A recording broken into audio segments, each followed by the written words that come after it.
안녕하세요. 네, 반갑습니다.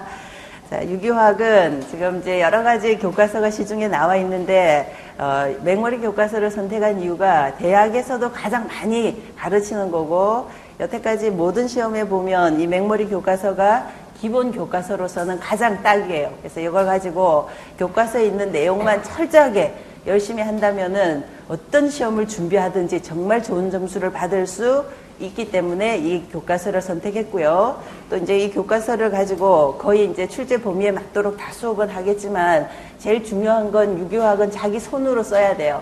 물론 요즘은 파워포인트를 가지고 쉽게 강의할 수 있어요. 그렇지만 나는 지금도 그런 파워포인트가 아니라 손으로 다 판서를 하면서 할 테니까 노트 하나 마련해서 다 판서를 하세요. 유기화학은 눈으로 보는 거랑 그리는 건 너무 차이가 납니다. 그래서 손으로 썼을 때 훨씬 더 기억력이 오래 가기 때문에 노트를 딱 마련해서 수업 시간에 쓰는 내용은 다 쓰도록 하세요. 그래서 그 노트를 가지고 앞으로는 계속 공부할 때는 책은 너무 두껍죠. 요 중에서 필요 없는 부분도 사실은 있어요. 그래서 수업 시간에 하는 내용만 위주로 계속 하다 보면 정말 유기화학이라는 건 이런 거다. 지금 책 두께 보고 놀랬죠? 다 하지는 않아요. 요 중에서 다 한다면 한 4달 정도 하면 다 할 수 있어요. 근데 이제 여기서 우리 출제 범위에 딱 중요한 부분들만 할 테니까 그 부분만 위주로 하세요. 근데 실제로 책만 쭉 읽어보면 참 어려워요. 내용 하나하나를 다 읽기는 어려우니까 이제 공부를 이렇게 하면 돼요. 책을 먼저 보는 게 아니라 수업 시간에 수업하고 노트 적은 거 있죠? 그거 위주로 보세요. 그러니까 예습은 해올 필요가 없어요. 복습은 꼭 필수입니다. 그래서 예습을 하면 시간 많이 걸리니까 어디가 중요한지를 수업 시간에 하고 나서 다시 복습을 하는 게 가장 효과적인 방법이에요. 그래서 이제 시작을 할 테니까 교과서를 일단 먼저 한번 보면요. 거기 출제 범위 조금 설명할게요. 거기 이제 차례 부분 한번 보세요. 컨텐츠 보면 1장 구조와 결합, 2장 특성 공유 결합 이렇게 나오죠. 그래서 이제 오늘은 1장, 2장을 할 텐데 1장의 구조와 결합이 바로 출제 범위예요. 그 다음에 이제 출제 범위 중에서 물론 이제 유기화학이라는 건 유기화합물이 종류가 굉장히 많지만 여러 가지 작용기로 이루어져 있는데 그 중에서 우리 굉장히 익숙한 작용기 있어요. 알코올이라고 들어봤어요?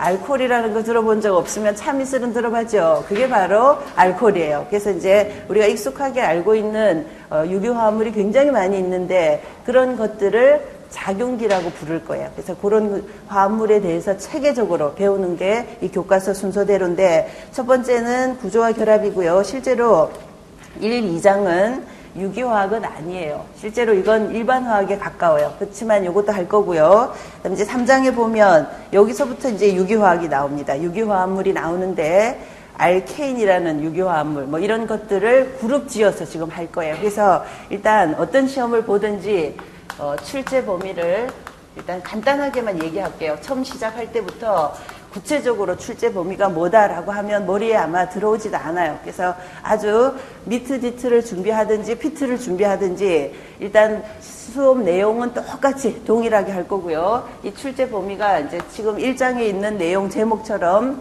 구조와 결합에 대해서 문제가 나옵니다. 그래서 구조라는 건 뭐냐면 우리가 이제 유기화학이라는 것 중에서 가장 중요한 원소라는 건 들어봤죠. 우리가 아무리 화학적인 기초가 없더라도 물이 H2O라는 건 어디선지 들어본 적 있을 거예요. 또 산소가 O2라는 거, 또 오존 이런 것도 참 익숙하게 우리 여름에 그 공해 문제로 이렇게 대두될 때 오존이라는 거 O3거든요. 그럼 이제 유기화합물은 가장 중요한 원소가 탄소예요. 그래서 탄소는 C라고 하는데 이 탄소를 포함하고 있는 화합물은 구조가 거의 일반적으로 납작하게 생긴 게 아니라 좀 3차원으로 튀어나왔어요. 그래서 그 구조적인 얘기를 할 거고 결합이라는 거는 뭐냐면 지금 탄소는 C죠. 탄소는 카본인데 요건 이제 원소 기호라고 해서 C라는 이 약으로 C라고 하고 그 다음에 이제 수소. 그러니까 유기화합물은 탄소가 포함되는 게 중요하다라고 하지만 사실은 수소도 더 중요해요.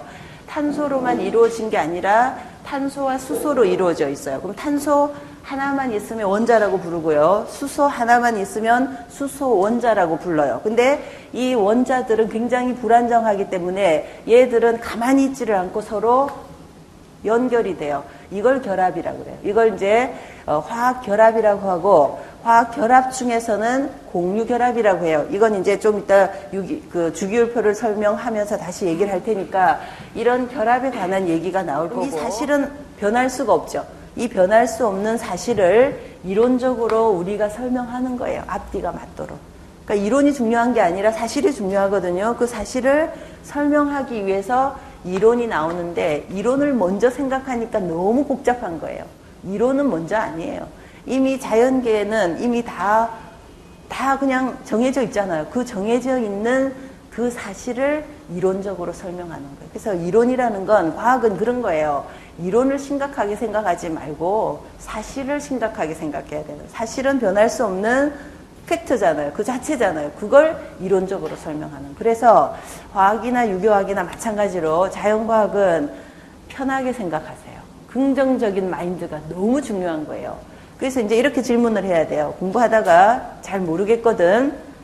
유교학에서 특별히 CH 결합은, 지금 CH 결합을 설명 좀 이따 할 거거든요. 요 CH 결합에 있는 전자가 왜 CH 결합에는 혼성이 필요하느냐, 왜가 아니라 CH 결합은 이미 하고 있는 팩트니까 질문의 그 용어를 제대로 사용해요. 언어 수업이에요. 요거는 질문의 단어를 잘 사용해야 돼요. 왜 CH 결합을 하느냐가 아니라 어떻게 하느냐, 어떻게라고 다 설명을 해야 되는 거예요. 자, 이제 반응을 설명할 때 이랬죠. 에탄올이 H 플러스랑 반응을 하니까 알켄이 생겼더라. 그거의 사실이에요. 그 사실은 누구도 부정할 수 없어요. 실험을 실험실에서 하면 딱 나옵니다. 자기가 제대로 실험만 하면, 그 조건에서. 그러니까 이제 이렇게 부르는 거예요. 어떻게 해서 알코올이 알켄이 되느냐. 왜가 아니에요. 왜는 실험해봐. 실험하면 다 나오는 거니까. 어떻게 알코올이 알켄이 되느냐, 그 설명이 메커니즘이에요. 유기화학은 그래서 메커니즘이 중요하고, 메커니즘을 알면 생성물을 예상을 할 수 있는 거예요. 그래서 앞으로는 계속 메커니즘이 나오지만 메커니즘 먼저 아니에요. 실제 반응을 시켜보면 생성물이 먼저인 거예요. 그 생성물을 가지고 설명을 할 거예요. 그래서 마인드를 좀 바꾸세요. 왜라는 질문은 하면 안 돼요, 사실은. 어떻게라는 말을 해야 돼요. 왜 이렇게 하면, 얘가 어떤 알코올이 있는데 반응을 시켰더니 물이 탈수가 일어나고 알켄이 생겼더라. 왜라고 물으면 돼요? 실험해봐. 이게 답변이에요. 그러니까 어떻게 해서 되느냐, 이렇게 질문을 조금 바꾸기만 하면. 그래서 이론을 지금 설명할 텐데, 이제 거기에 우리 8페이지. 자, 거기에 사면체, 정사면체 있죠? 그러면은 거기 오른쪽에 정사면체형 탄소 원자라는 말 보이죠?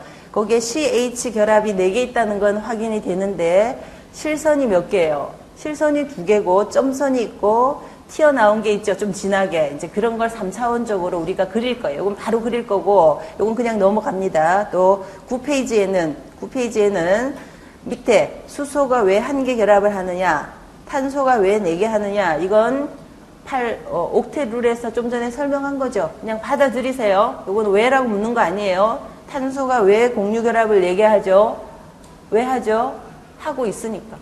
얘는 이미 사실적으로 화합물에서는 4개 하고 있으니까. 그럼 이제 우리는 어떻게 질문해야 돼요? 어떻게 하느냐. 어떻게를 지금 설명하려고 그래요. 어떻게는 바로 이론이에요. 그래서 그 이론을 뭐라고 부르느냐 하면 10페이지 넘겨주세요. 자, 이제 될 수 있으면 예제 1.1 있죠. 예제 문제는 해답이 있어요. 힌트도 있고. 그러면은 그걸 필요하면 다룰 거고요. 아니면 숙제 낼 거예요. 그래서 예제 1.1, 문제 1.3, 1.4 이런 것들은 실제로 지금은 할 필요 없어요. 왜냐하면 지금 하면 조금 복잡하고 어렵게 느껴지지만 앞으로 계속 뒤쪽 편에 다 하다가 다시 여기로 돌아오면 굉장히 쉬워요. 그래서 이제 필요 없는 부분들은 나중에 하면 됩니다. 지금은 해라는 소리 아니에요. 그냥 풀 수 있으면 풀지만 굳이 꼭 풀 필요는 별로 없거든요. 그래서 이제 여기까지 하고요. 이제 11페이지 금방 원자가 결합 이론 설명하다 말은 거 있죠. 그거는 조금 쉬었다가 이제 다시 여기부터 시작할게요.